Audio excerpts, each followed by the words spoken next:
and welcome to Panther Sports Zone. I'm Caleb Carter. And I'm Dorian Waller. This past week, the men and women's track team competed.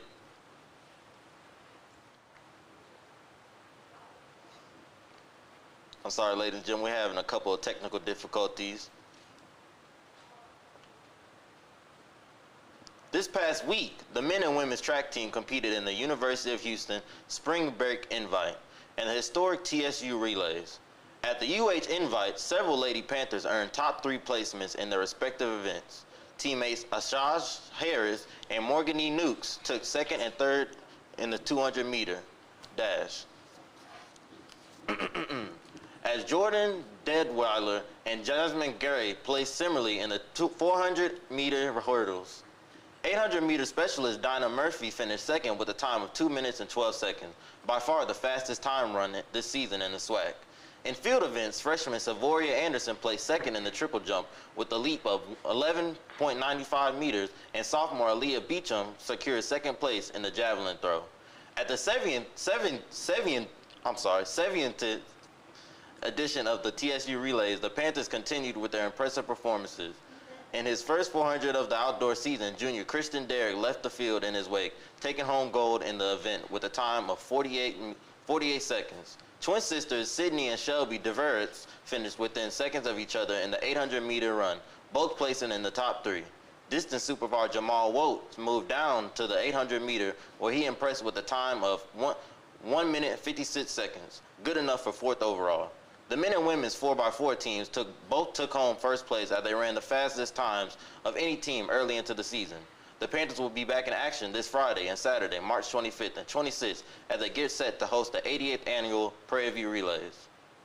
Now we move to baseball. The Prairie View A&M baseball team concluded a weekend series versus Grambling State with a 1-2 overall record, falling in games 1 and 2, 9-3 and 10-1, before winning the final matchup 8-3. After being outscored 19-4 in their previous 2 affairs, the Panthers got everything clicking in the 3rd game against the Tigers. The first run of the game didn't come until the bottom of the 4th inning as a single scored for GSU. The Panthers responded by bringing runs in over the next 3 innings, including a monster 5-run 7th frame, which put them up 7-1. The Panthers added another run in the 9th inning to go back up 6 runs, a lead that GSU wouldn't be able to overcome, securing the win for the Panthers. Pitcher Derek Curry earned his first win of the season as Joshua Lazarball came in the save. With 3 plate appearances, left fielder Kellen Rogers brought in 2 runs and walked once in the contest. Zachary Trevino and Alex Martinez both went 2 for 4 at bat in the game. The Panthers will return to action when they host the Jarvis Christian Bulldogs for midweek action Wednesday, March 23rd, in a doubleheader. The first pitch is set for 1 p.m. at Tankersley Field. The Prairie View A&M University softball team hosted the Lady Braves of Alcorn State Friday and Saturday for the home opener, picking up a 5-1 win on Friday and splitting Saturday's doubleheader action, winning the first game 10-5 and the second game 8-6. In the first of 3 games, the Lady Panthers came prepared, scoring 2 runs off 2 hits in the bottom of the 2nd, following an Alcorn run at the stop of the 5th to make it a 2-1 ball game. PV added 3 more runs in the frame of BVAMU, Figueroa single and subsequent single Audrey Garcia, which brought in 2 or more. The score stayed the same the rest of the way as PV won the first game. The second contest between the 2 teams proved more of the same as the Lady Panthers offense came into full force. Down 3-1 going into the 5th, the Lady Braves scored 4 runs of their own to go up 5-3. The Lady Panthers proved more than ready for the challenge as they nearly doubled the Braves' output in the frame with a nuclear 7 runs in the 5th, including a grand slam by Madison Parker. Once more, neither team scored again as PV claimed the second game as well. In the final game, things proved different as Alcorn was able to put runs on the board past the 5th inning. Down 6-3 in the 7th inning, the Lady Braves scored 5 to take a 2-run lead as Prairie View couldn't find a way to respond in the final contest of the series in a narrow loss. Prairie View will continue SWAC play when they face Arkansas Pine Bluff in Pine Bluff, Arkansas this Friday, March 25th, with the first pitch set for 3 p.m. Now we talk a little bit about golf. Over spring break, the men and women's golf team competed in the BCGCA Houston National Tournament hosted at the Sterling Country Club Monday and Tuesday, March 14th and 15th. Both teams finished third overall as Taylor Harvey led the Lady Panthers carding a 16 over par, finishing fourth, while Rodarius Walters received second low medalist honors, shooting a career low 2 over par, just one stroke off the first place. Up next, the Panthers men's golf team compete today and tomorrow at the UC San Diego Invitational in Greater San Diego area. The Lady Panthers golf team picks things up 2 weeks from now in the Cardinal Challenge at the Beaumont Country Club, hosted by Lamar University, April 4th and 5th. Moving on to tennis, on Saturday, March 19th, the women's tennis team beat the Southern Lady Jaguars 4-0. The win brings them to an impressive 6-2 record on the season, their only loss coming to Alabama State and the top-ranked Jackson State. Currently, the Lady Panthers find themselves positioned as the third best team in the SWAC. Now to a little bit of volleyball. Head Prairie View A&M volleyball coach Tacho Tyler has been awarded a full tuition scholarship to the NCAA WCA Academy, where she will be a participant from May 24th through the 26th. A former player for the Lady Panthers volleyball squad, Tyler enters her 7th season at the helm for PV. Last season, the Lady Panthers finished with a 7-10 record in conference to a 7th appearance in the SWAC tournament. Congrats again to Coach Tacho Tyler. And when we come back from the break, we'll be talking about SWAC basketball teams in the postseason. Don't get anywhere after the break.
Welcome back to Panther Sports Zone.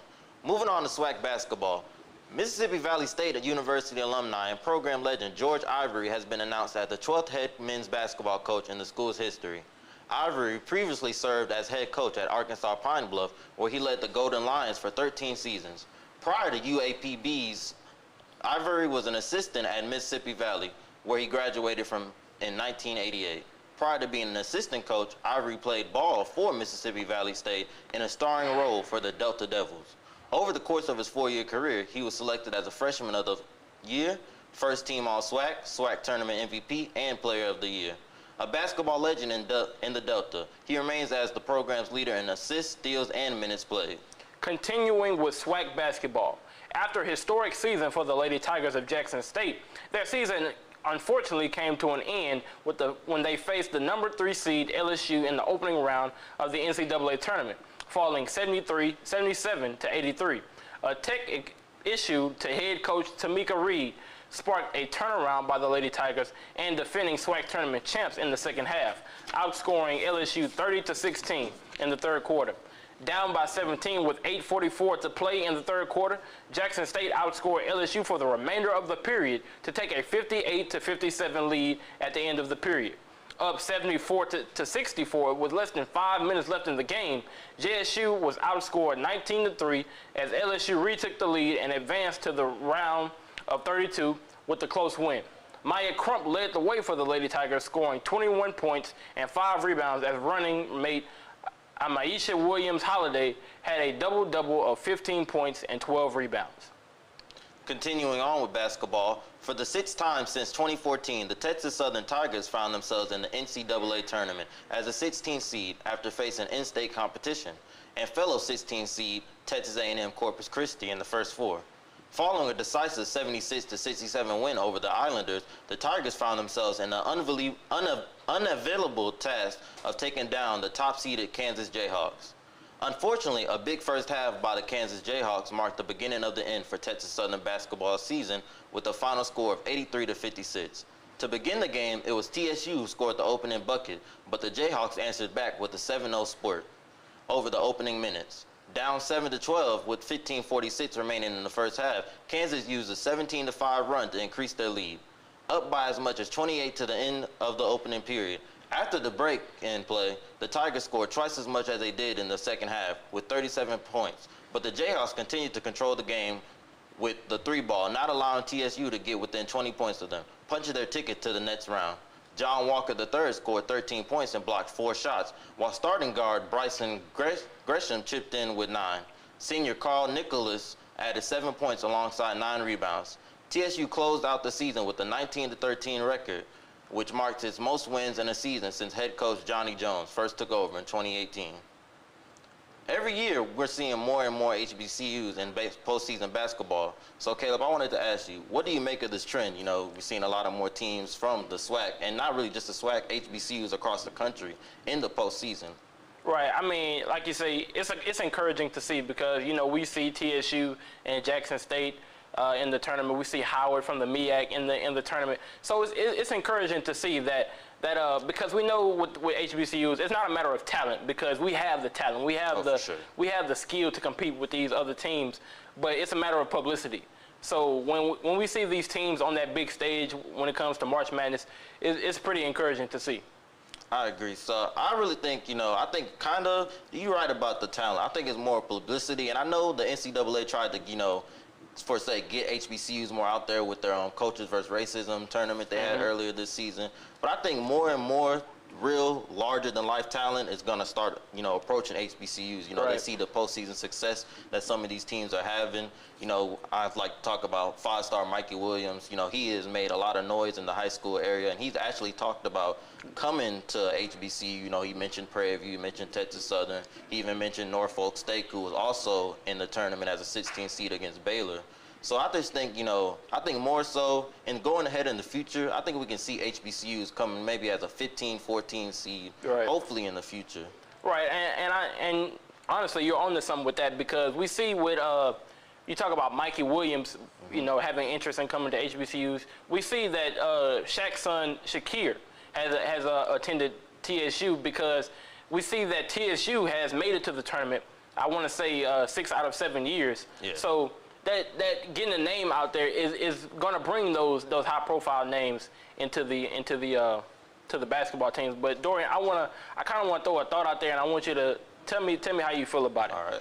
Because we see what Coach Deion Sanders and coaches like Hugh Jackson and Eddie George are doing over in the football side.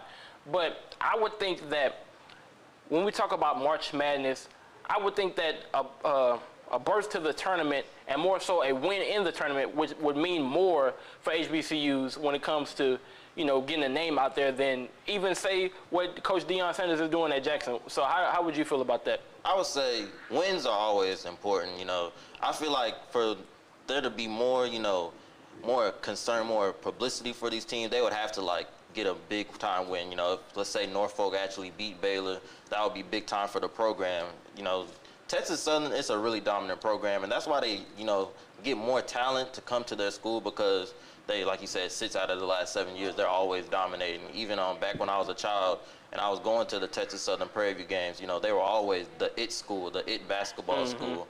So I think, but on the flip side, I would like to have some possible NBA coaches, you know, come coach Prairie View's teams, coach HBCU teams, because, for example, they had Avery Johnson on the commentary for the March Madness games, an awesome coach, coached at Alabama, coached at the Indiana Pacers in the NBA, a longtime NBA coach. For him to come here, let's say to Prairie View, it'll be a gateway to the NBA, and maybe not just the NBA, you know, overseas action, more professional opportunities for these players once they leave Prairie View. Right, and you see a coach like Cynthia Cooper over at TSU coaching the women, and she's a former WNBA player. So when you talk about that, I just think that, you know, celebrities giving back to the HBCUs, it's a win-win, right? Yeah. It'll just boost the publicity and in turn boost the talent that comes to HBCUs. Yeah, I agree. You know, I would like to see a lot of coaches come, but the likeliness of it, because, you know, a lot of coaches, for them, it's about the money at this point in their career. So let's say Avery Johnson, you know, I would feel like he would be more apt to take, you know, the Alabama job that he took a couple seasons prior, coaching Colin Sexton. You know, it's about the money. So that's why they probably tend to go to these bigger name schools. But I would want to see, you know, let's say you said Cynthia Cooper's over there coaching TSU, a great program. You know, their basketball program, both men's and women's, has been stellar for the last 10 years at least. So I would just say, you know, I would rather see, like, more coaches come to the Prairie Views, the Norfolk States, the Texas Southerns, but is it likely right now? I don't think so, unfortunately. Well, it's still to be determined, because we see that HBCUs have been getting a lot of attention. So, you know, we just can't wait to see what the future holds for HBCUs and Prairie View in particular. But coming up next, we bring up the SWAC Defensive Player of the Year and soccer star Andrea Nugent. Stay tuned after the break.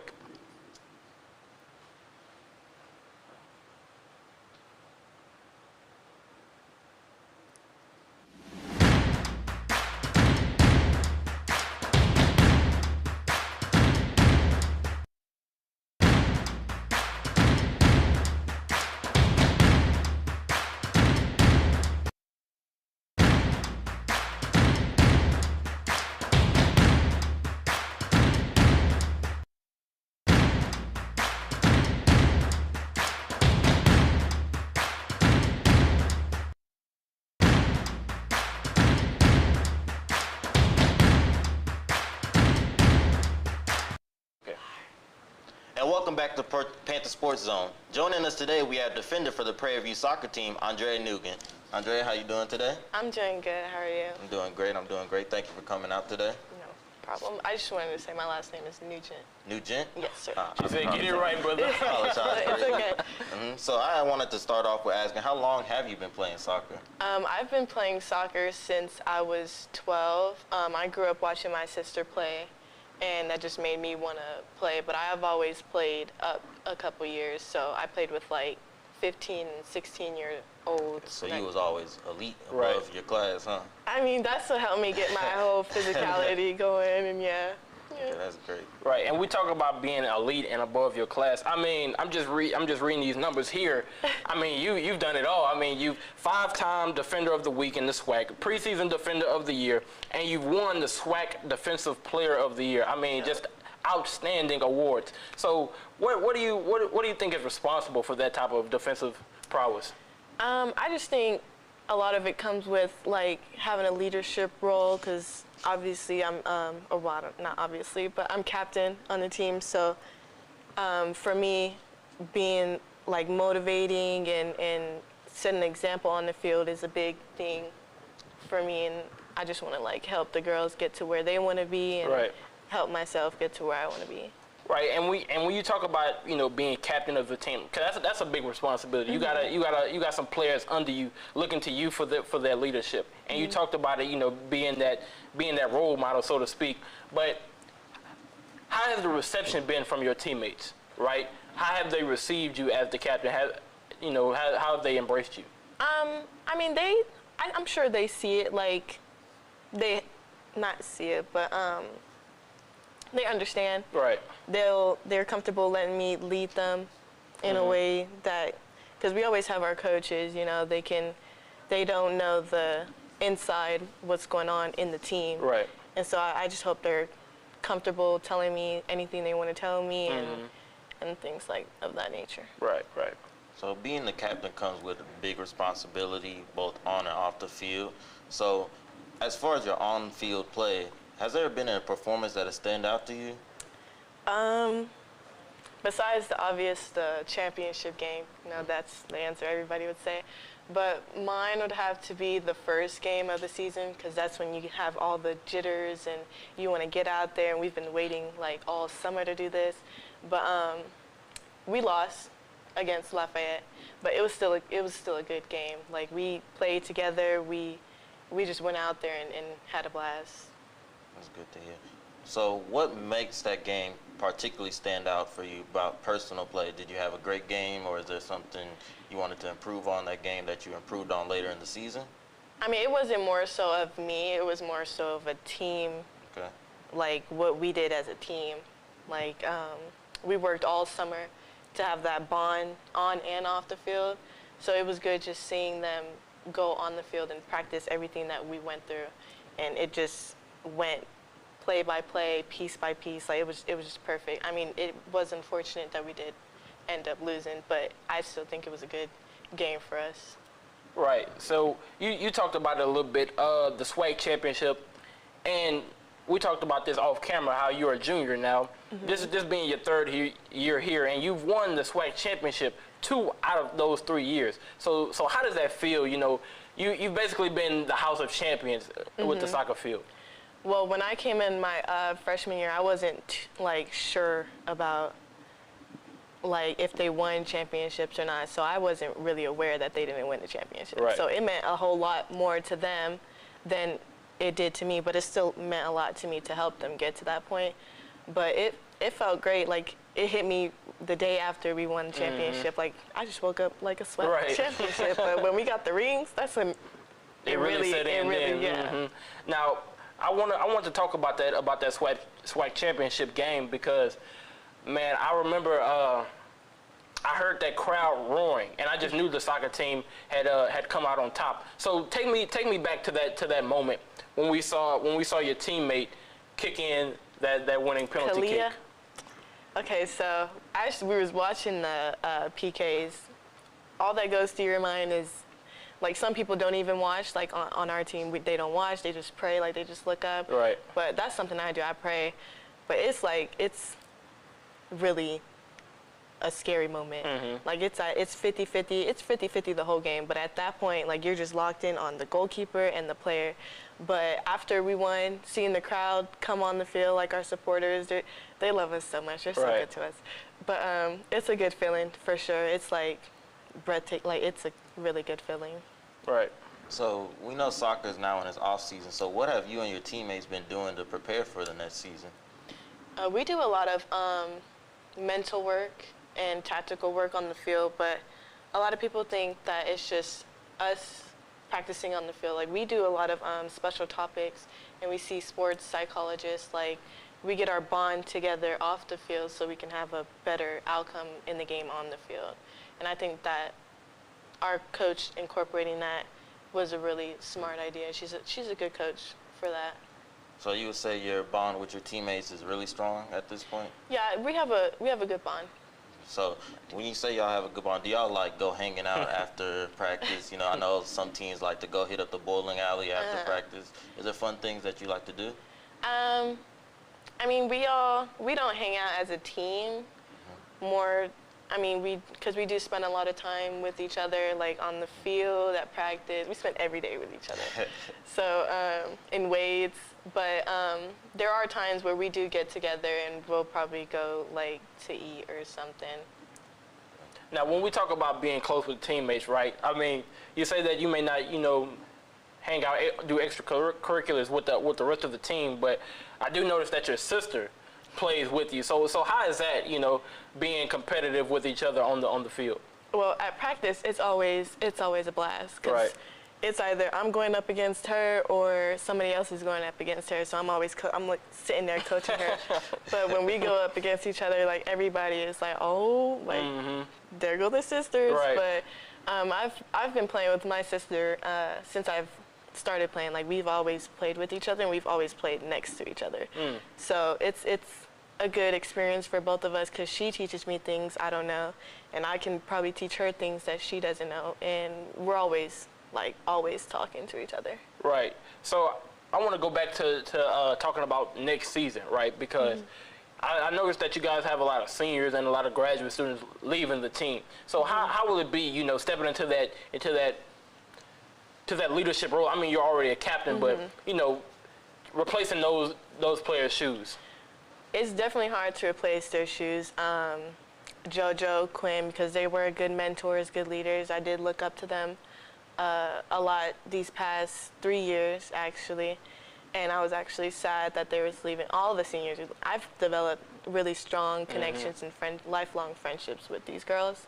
So seeing them leave was really heartbreaking. But like the one who really set me off was obviously my sister. Right. and Genesis, because she was supposed to graduate with me. Okay. Like, we came in as freshmen together. We did those hard times as freshmen. Right. And then she's on her stuff, and she's just leaving me. But I'm happy for her. Right. So when we talk about next season, what are you most looking forward to? Excuse me. It's okay. What are you most looking forward to come next season? Next season, winning. That's a really good answer. Yeah, That's a good winning. answer. So I wanted to stay on the topic of you and your sister, because to me that's really cool. You know, I'm an only child. I never had an opportunity to play with. Obviously, never had an opportunity to play with somebody I looked at as a brother. So, who first introduced you and your sister to soccer, or was it like just a mutual thing that y'all picked up together? No, my dad actually coached. He introduced us, so she was playing club with a different team that he didn't coach. And then when I started playing, he wanted to coach us both. So he coached us until I actually got to college. So I did club, high school with him, and then he had to let me go. He had to let somebody else coach me in college, but he's still coaching me on the sidelines every game. I was just about to ask, he's at every game? Every game. That's a really good father figure right there. Yeah. So you say his impact on you and your sister's success as soccer players, what would you rate it 1 to 10? 100. 100. Oh, that's breaking the scale. Right. Now, just to wrap up, because I know we may have some future players watching right now, some incoming freshmen. So what would you say to them to get their minds right, to get their body right coming into this season? I would say definitely take the summer to get your mindset right, like breathe, start either looking at our film or trying to just read a lot of books about sports psychology and train summer. Because when I came in for summer training, it was rough. It was really rough. So I would say train a lot, get your fitness right. You don't have to worry too much about strength, but the fitness would be a big one. Right, okay. Well, I mean, you got to excuse us. We thank you for coming on today, Andrea. I mean, you really blessed us with your knowledge on soccer. I mean, I'm rooting for you come next season. I mean, you've already done enough, but we can't wait to see you, get some more accolades to your name. Thank you. Yeah, thank you for coming on. Thank you for having me on. Of course. And that'll be all for today's episode of Panther Sports Zone. Make sure to tune in every Monday, Wednesday, and Friday at 5:30 p.m. for more sports news from around the SWAC and at PV. Once again, I'm Caleb Carter. And I'm Dorian Waller. And we're signing out.